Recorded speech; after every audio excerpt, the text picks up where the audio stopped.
माणसाने माणसाशी माणसा सम वागणे. हीच आमुची प्रार्थना, हेच आमुचे मागणे.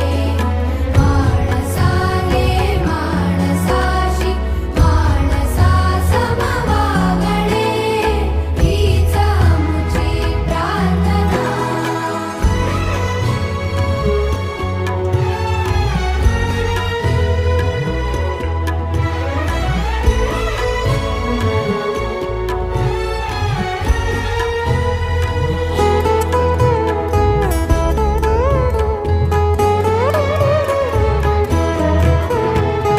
धर्म जाती प्रांत भाषा द्वेष सारे संपू